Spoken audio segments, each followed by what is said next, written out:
Jangan sampai kita mendeskripsikan kata janda ini mengikuti orang-orang yang berpikiran kotor dan negatif gitu loh. Inilah makanya perlunya kartu janda Jakarta ini. Kalau kita membantu ibu tunggal ini, makanya saya sempat agak sedikit emosi pada saat itu. Kita harus melihat dalam pikiran yang positif bahwa tidak semuanya ada kriteria yang kita usulkan.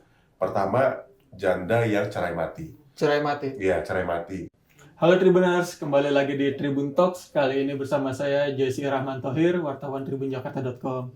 Kali ini istimewa, saya sudah berada di ruangan Yuda Permana, anggota DPRD Jakarta, sekretaris fraksi Gerindra Tribuners. Apa kabar Bang? Baik, alhamdulillah. Terima kasih udah diterima di ruangan nih Bang. Siap. Nah, Bang Yuda ini adalah anggota dewan yang cukup lantang menyuarakan salah satu usulan bantuan sosial, yakni kartu janda Jakarta, dan cukup menjadi dinamika karena waktu itu ditanggapi aneh katanya oleh Gubernur Jakarta Pramono Anung dan dibalas ketus juga oleh Bang Yuda. Tapi kita ingin penjelasan lebih lanjut nih Tribuners, sebenarnya kartu janda Jakarta ini seperti apa sih Bang? Konsepnya seperti apa dan sasarannya bagaimana Bang? Ya, jadi kartu janda Jakarta ini kan sifatnya masih usulan. Ya. Usulannya juga usulan dari masyarakat. Jadi kita kan sering riset turun ke masyarakat, kita sering ada kegiatan turun ke masyarakat, kita sering turun ke wilayah-wilayah. Jadi memang masih banyak keluhan di masyarakat yang tidak saya rasakan sendiri dan beberapa teman anggota dewan juga merasakan bahwa masih ada kelompok yang belum mendapatkan perhatian dari pemerintah DKI Jakarta. Istilahnya gini, kalau kita gambarkan sebuah mobil, sebuah mobil, kalau kita mau belok ke kiri atau belok ke kanan, kadang-kadang kita harus menengok. Betul. Karena di situ ada, kalau orang bahasa Inggrisnya itu blind spot. Iya. Nah, saya melihat kelompok ini adalah blind spotnya bantuan yang harus dibantu oleh pemerintah DKI Jakarta. Jadi berdasarkan laporan dari masyarakat, permintaan dari masyarakat, mereka meminta, Pak, saya seorang janda cerai mati, punya anak 2, hidup saya susah, tidak bekerja, karena selama ini saya hari-hari jadi ibu rumah tangga. Pada saat suami saya meninggal, ya saya bingung mau kerja apa, karena hari-hari saya sebagai ibu rumah tangga, sedangkan anak saya ada 2 di rumah, tidak dapat bantuan KJP+. Nah, ini yang menjadi fokus target kita. Gitu. Jadi kita pengen kelompok ini yang bisa masuk ke dalam perhatian dari pemerintah DKI Jakarta. Ya, makanya saya sampaikan, ini usulan dari masyarakat, bukan 1-2, banyak. Dari hampir setiap titik riset ada aja 2, 3, sampai 5 seorang ibu janda tunggal yang cerai mati dari suaminya yang meminta bantuan dari pemerintah agar diperhatikan. Karena apa? Umur mereka itu kan kita minta rentannya di awal 45 sampai 59. Tapi oke lah, 45 sampai 50 masih kita anggap produktif. Tapi 50-59 kalau mereka tidak bekerja, cerai mati, punya anak, belum pernah mendapatkan bantuan dari pemerintah, kemudian terdaftar di DTSN dan dia masuk kriteria miskin ekstrim. Nah, ini yang harus menjadi perhatian karena dia belum bisa dapat kartu lansia Jakarta. Umurnya belum cukup. 60 tahun ke atas untuk lansia. 60 tahun ke atas. Kalau umur 55 dia mesti nunggu 5 tahun. Umur 50 dia mesti nunggu 10 tahun. Nah, ini yang harus kita perhatikan. Nah, ini yang menjadi perhatian kita dan kita usulkan resmi pada saat rapat paripurna di pandangan umum fraksi Gerindra bahwa ini menjadi concern kita dan usulan kita dan sudah disampaikan juga di rapat Komisi E dan pada saat rapat dengan Dinas Sosial dan tim Kesra dari Gubernur DKI Jakarta. Ini yang sebenarnya motivasinya karena harus diperhatikan oleh pemerintah provinsi. Jadi ada kriterianya. Jadi kadang-kadang kan orang kalau mendengar kalimat janda ini, ya makanya saya sempat agak sedikit emosi pada saat itu. Kita harus melihat dalam pikiran yang positif bahwa tidak semuanya ada kriteria yang kita usulkan. Pertama, janda yang cerai mati. Cerai mati? Iya, cerai mati. Kenapa itu Bang? Ya, cerai mati kan artinya dia harus jadi nafkah. Ya, dia tidak dapat nafkah lagi dan dia harus jadi kepala rumah tangga, ibu tunggal. Kalau dia punya anak berarti kan dia ibu tunggal. Terus kemudian harus dalam kondisi terdaftar di DTSN dan kondisi miskin ekstrim. Oke. Nah, itu target kita. Terus kemudian dia KTP Jakarta, terdaftar di TTSen, dan belum pernah mendapatkan bantuan apapun dari pemerintah, baik pemerintah pusat maupun pemerintah provinsi DKI Jakarta. Ini targetnya. Berarti kalau misalnya waktu itu ada tanggapan dari Wakil Ketua Bu Ima ya, Ya. yang bilang harus ada KJP atau ada kartu lansia, itu sebenarnya nggak menyentuh kelompok ini gitu ya. Belum, masih ada yang belum tersentuh. Makanya saya bilang Blind spot itu. blind spot itu. Jadi kalau berkendara tuh ada bagian yang belum tersentuh gitu. Nah, ini yang harus menjadi target dari pemerintah untuk melakukan kajian. Ya. Makanya kita minta tolong dikaji gitu, jangan ditolak mentah-mentah karena kan ini usulan dari masyarakat. Kalau baru usulan saja sudah ditolak, tidak dikaji, Ya. ini menurut saya kan kurang humanis ya menurut saya. Jadi harusnya ditangkap secara positif dulu gitu.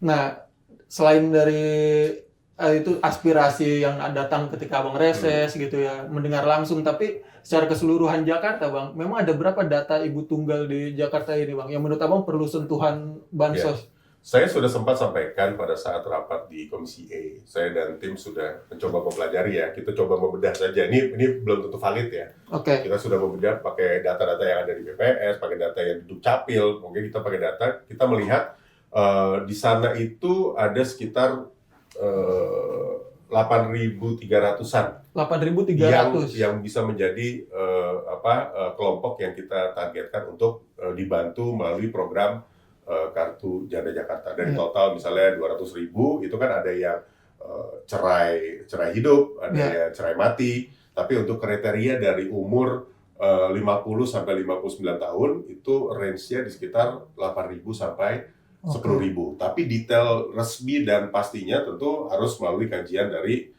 Pemprov DKI Jakarta. Dan saya sudah sampaikan pada situ kemungkinan besar nggak lebih dari 10.000 jumlahnya. 8.300 ini yang masuk kriteria Abang tadi ya, usianya belum sampai lansia, terus juga cerai mati. Dan 8.300 ini dia sebenarnya mungkin punya anak ya, Bang. Artinya ada masa depan juga yang harus dijaga di kelompok ini gitu. Iya, jadi inilah makanya perlunya kartu Janda Jakarta ini. Kalau kita membantu ibu tunggal ini, maka akan berefek kepada anak-anaknya. Iya. Ya, kita kan pengen anak-anaknya tidak merasakan apa yang dirasakan orang tua, tapi kita pengen anak-anaknya itu sukses di masa depannya nanti. Jadi sebenarnya orientasi usulan kartu Janda Jakarta ini salah satunya juga untuk anak. Yang mana anak itu juga anak yatim ya. Yang mana itu juga warga Jakarta untuk masa depan gitu ya, Bang. Yang harus diperhatikan. Yang mungkin belum pernah dapat KJP Plus. Yang mungkin dia juga membutuhkan bantuan. Kalau dia bilang, oh semuanya sudah dapat, saya pasti akan tolak. Pasti masih banyak anak-anak yang belum dapat bantuan dari pemerintah provinsi DKI Jakarta. Oke, saya pengen menggali tuh Bang soal tanggapan dari Gubernur Jakarta Pramono Anung ya. Waktu itu dia menjawab aneh-aneh aja, kira-kira begitulah ya.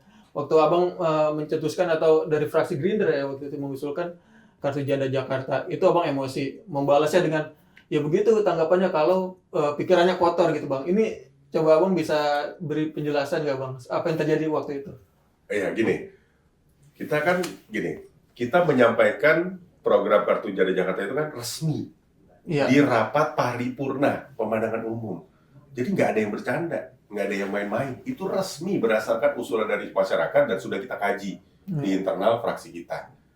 Ya, kemudian pada saat disampaikan dan ditanyakan, harusnya harapannya dari seorang gubernur adalah oke, kita akan pelajari, kita akan tampung dulu, kita akan lakukan kajian dan nanti kita akan respon. Harapannya, tapi ternyata jawabannya aneh-aneh saja. Nah, kira-kira begitu. Begitu, berarti kan kita merasa tersakiti dong. Kita kan usulan untuk emangnya salah mau membantu seorang janda ibu tunggal yang miskin ekstrim yang tidak bekerja.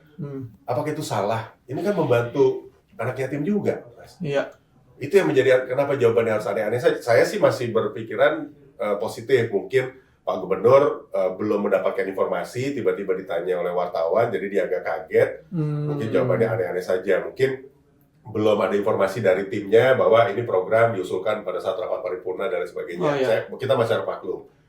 Ya, cuman ya memang kalau misalnya kadang-kadang kalau kita tuh harus berpikir dengan jernih ya. Kadang-kadang kita tuh suka salah tanggap kalau mendapatkan kata janda itu kadang-kadang ya kita harus menangkap dengan positif. Kalau pikirannya kotor ya selalu konotasinya pikirannya ya kayak hal yang negatif. Iya. Apalagi pada saat saya rapat menyampaikan kartu Jakarta, saya kan diketawain pada saat rapat komisi. Waktu abang nyampein usulan itu Di diketawain komisi, diketawain saya sama audiens yang ada di rapat komisi. termasuk dari Pemprov dong perwakilan. Iya kan rapatnya dengan pemerintah provinsi, dengan dinas sosial. Oh, dinas Jakarta. sosial. Iya kan ada videonya, nanti bisa dicek. Oke. Di situ ya saya agak tersulut emosinya. Akhirnya saya menyampaikan ya memang kalau misalnya merespon dengan pikiran yang kotor, ya responnya akan negatif. Padahal itu bukan niat kita yang menyampaikan hal negatif, padahal ini niatnya sangat positif untuk membantu ibu tunggal seorang janda yang belum bisa dapat kartu lansia Jakarta, yang selama dia jadi ibu rumah tangga, tiba-tiba suaminya meninggal, dia harus menghidupi keluarga. Gitu, yang harus bisa menjelaskan adalah anak-anak yang dibesarkan oleh ibu-ibu tunggal. Ya itu yang Itu merasakan yang merasakan langsung. Oh, yang otoritatif bersuara itu mereka itu para anak yatim, ibu tunggal itu sendiri Itu. gitu ya. Dan ini harus benar-benar diperhatikan oleh pemerintah. Jadi saya agak kaget kalau dijawabnya aneh-aneh saja. Jadi agak sedikit, mohon maaf ya, jadi agak sedikit emosi. Selain agak kecewa dengan jawaban Pak Gubernur, tapi masih berpositif thinking. Dan juga respon dari audiens pada saat rapat itu ada beberapa yang ketawa. Iya, gitu. Mas harus paham lah. Kita niat baik, tapi diketawain gitu loh. Ya, jadi kayak, ya udah secara tidak langsung harus menjelaskan dengan tegas gitu, mungkin agak sedikit emosi ya. Jadi ya inilah yang terjadi di masyarakat. Mudah-mudahan ini bisa diterima ya. Supaya Bapak Ibu semua, teman-teman semua tidak menelan bulat-bulat gitu. Ada kriterianya. Ya, ada kriterianya. Nah, ini yang harus benar-benar kita bahas bersama, dilakukan kajian. Tapi alhamdulillah di rapat kedua respon dari Pak Dinas Sosial, Dinas Sosial dan Askesra, mereka sedang mempelajari dan akan berdiskusi dengan teman-teman di BPP APP, dengan dinas yang lain, kira-kira formula apa yang bisa dibantu untuk kelompok ibu tunggal cerai mati dengan umur 50 sampai 59 tahun. Seperti itu. Ya memang terma atau kata janda itu memang punya stereotip atau ya konotasi negatif gitu ya. Tapi ya mau kata apa lagi yang digunakan untuk menyebut kelompok ini gitu ya Bang, yang membutuhkan bantuan tadi itu ya Bang. Iya, maksud saya jangan sampai kan di KBBI itu kan memang kalimatnya adalah janda. Di KTP tulisnya janda. Jangan sampai kita mendeskripsikan kata janda ini mengikuti orang-orang yang berpikiran kotor dan negatif gitu loh. Kita harus berpikir positif bahwa di KBBI ini diksinya ya janda.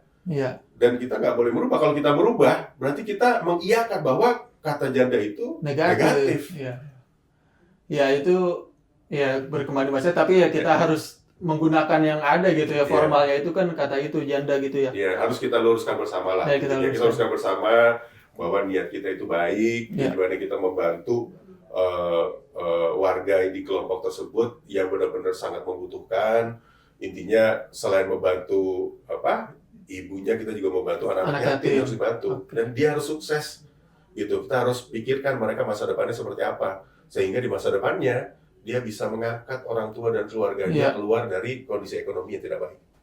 Nah, selain dari tadi misalnya kritik dari Ibu Wakil Ketua DPRD ya, misalnya soal udah ada bantuan yang lain, ada juga kritik dari pengamat misalnya ini celah baru untuk korupsi misalnya gitu. Itu Abang tangkapnya gimana Bang? Korupsinya di mana saya tanya? Korupsinya di mana?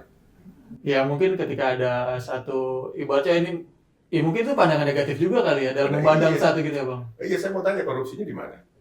Kita pakai data valid, minta dikaji, ya kan? Kemudian bantuannya juga kita belum bahas, bantuannya seperti apa? Belum jauh makanya. Belum jauh, ya kan? Ini baru usulan untuk dikaji.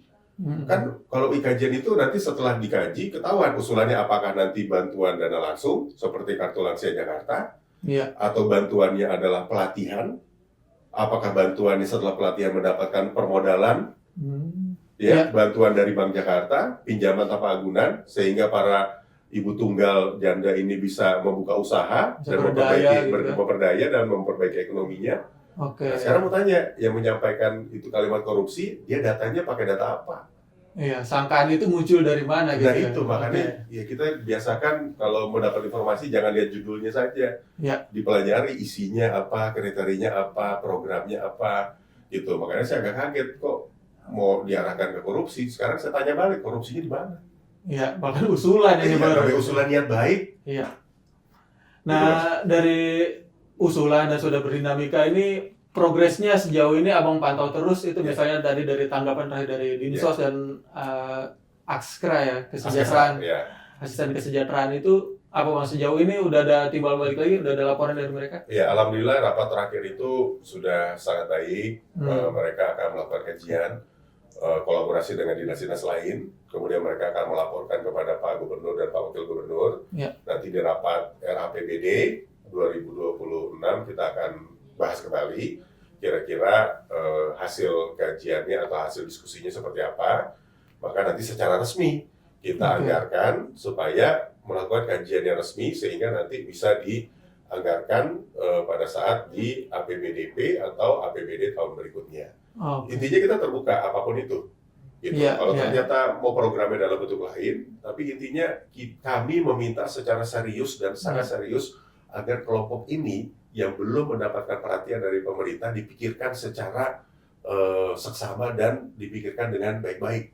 Ya, karena tujuannya adalah membantu blind spot yang belum dapat ini loh, kelompok yang belum dapat ini, seperti itu. Kalau dibilang tidak ada lagi, itu menurut saya bohong besar. Kalau menurut saya pasti ada, karena by data aja, tapi menurut saya tidak sebesar yang kita bayangkan. Jumlahnya, kan kalau data itu kita kenal kan nggak lebih dari 10.000. Iya, 8.300 itu. Oke Bang, itu Abang udah menjelaskan semuanya, tapi ada yang ingin disampaikan terakhir Bang, untuk para ibu tunggal di Jakarta yang menurut Abang tadi menyampaikan aspirasi membutuhkan sentuhan bantuan dari Pemprov Bang. Ya, kami ingin menyampaikan kepada ibu tunggal, para janda yang ditinggal cerai mati oleh suaminya dengan kondisi yang ekonomi yang sangat sulit, padahal dia harus membiayai anak, kemudian belum pernah mendapatkan bantuan dari pemerintah, untuk tetap semangat. Insya Allah kita akan perjuangkan, semoga kartu Janda Jakarta atau kartu Ibu Tunggal Jakarta ini bisa terrealisasi. Amin. Oke, terima kasih banyak Bang Yuda Permana.